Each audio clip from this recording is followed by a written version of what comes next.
amazing courage in allowing what sounds to me like Todd Snyder to wing it a bit. Well, you know, if there was a Medal of Honor for something like that, I probably would win it for this. There is no question about it. Yeah, you know, whenever you turn Todd loose, you never know what's going to happen. And that's the glory of it. Yeah, that's the glory of it. But right. He's a recurring character on the Farmer Jason World. He did one song on the Forest CD, and then he did something on the DVD. Yeah, and you refer back to the Forest CD. Right, right. So and the kids really relate to Todd. This is a really interesting thing because he doesn't have children himself. No, because he is one. You know, I'll get kids all the time. He's That's right. He's a big kid. He's a big kid, right? You know, and he's really big. People don't know this about Todd. Todd's actually tall. Pretty tall. Yeah. I mean, Jason's reasonably tall, but he's probably taller than you are. Oh yeah, he's 6'2" or 6'3". But you know, I have kids all over that are really concerned about Todd. You know, and they're really concerned about him losing his moose, and they really want to help Todd out to find his pet moose.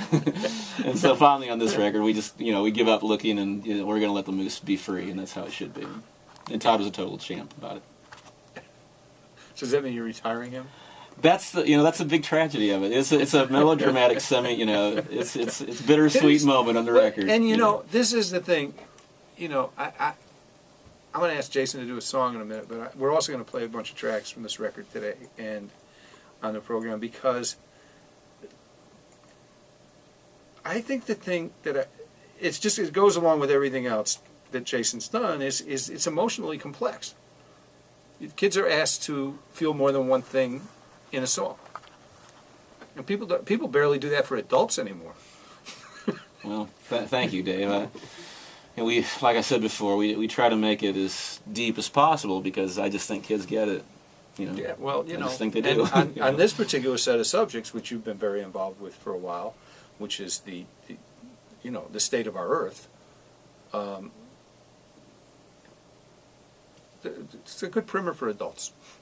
I think so. I tried to not be preachy with it. We didn't want to kind of go there, but we just wanted to say, wow, there's some really fun, neat things to do outside, and then they can make their own sort of judgments and development after that. It reminds me of that Richard Dawkins book about the universe and the physical universe. It's called The Greatest Show on Earth, and you're sort of like in one phase of that, right? Yeah, that's the primary purpose of the record. But it's also, I think, what I'm trying to say is, put this one on in the car with your kids, and you won't be sorry. I'm hoping that happens. I mean, I'm an inveterate sort of. You can't keep me inside. I love being outside, and I've been that way since I was a child. So I'm hoping that sort of enthusiasm for the natural world will rub off, and at least some kids will want to do the same sort of thing. Right. I really hope that happens. If I remember right, you grew up on a farm? I did. It actually bordered the Rock Island Line Railroad. That is an absolute truth. Wow. That's not a publicist invention. That actually did happen.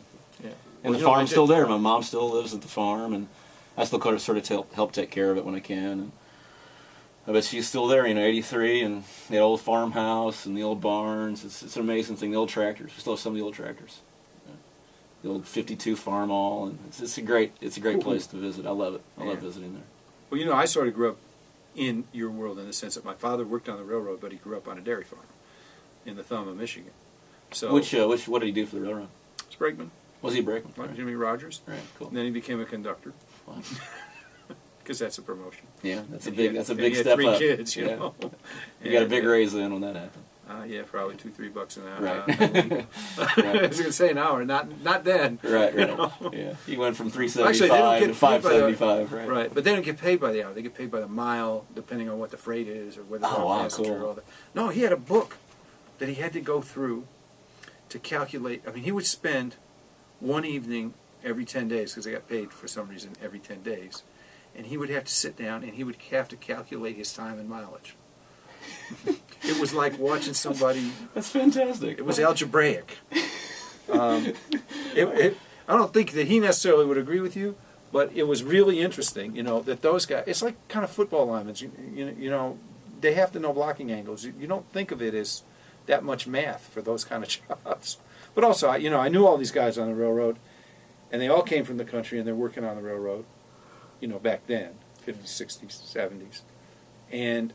You get that spirit too. You get that spirit of people who know both of those lives, And, you know, I mean, it used to freak me out because my kids grew up in New York and had no idea where any of their food came from. Right. You know. Right. And that couldn't possibly, and I go, you know, then they found out. I think the upshot of that was my daughter stopped eating veal, and she just stopped eating meat, which is good for her. Yeah, that's true. My two younger daughters have been vegetarian all their lives. Really? They just By right choice? from the start, by choice. Yeah. Yeah. We gave them the choice. My wife's vegetarian. I'm sort of semi there, but you know, we gave them a choice. They've never. And in Dixon, Tennessee, that's really unusual. I'm telling you. Oh, yeah, no they doubt. go to school and the kids are, what? Vegetarian? What's that? You know. But they stick right up to it. You know, if kids make fun of them, they just stick right up to it. I'm not eating an animal. That's how they Well, look did the at it. kids? How long have you been doing this now? I can't even remember. It's been We're a going while. on 10 years. Yeah. Yeah. Which So is, how old are your kids now?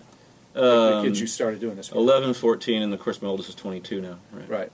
But so did their friends come to know who you were? But did they associate? I mean, did they know that your daughter was a music star? Were the children of a music star?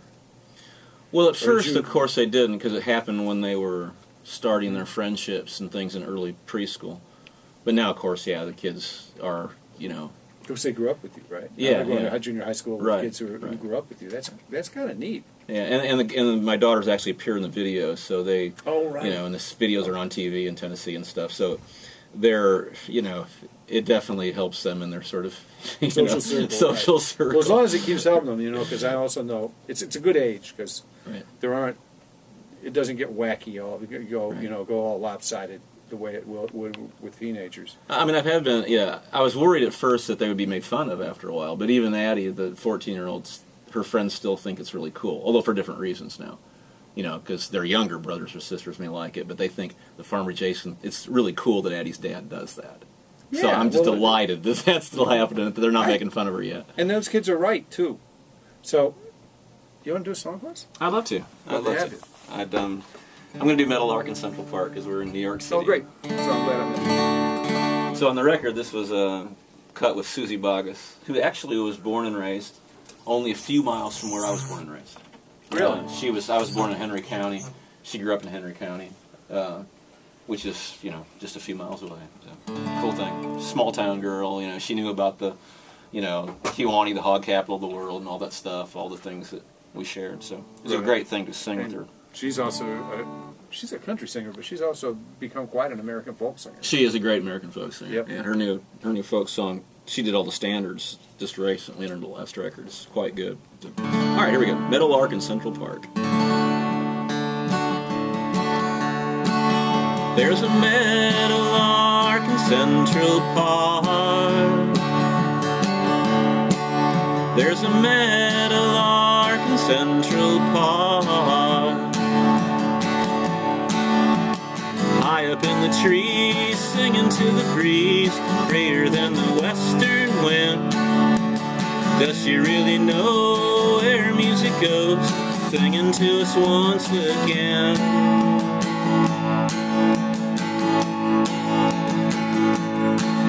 There's a meadowlark in Central Park. There's a meadowlark in Central Park. Joggers run by, look into the sky and marvel at her perfect song. She's just a little bird, but golly, oh my word, the whole town's singing along.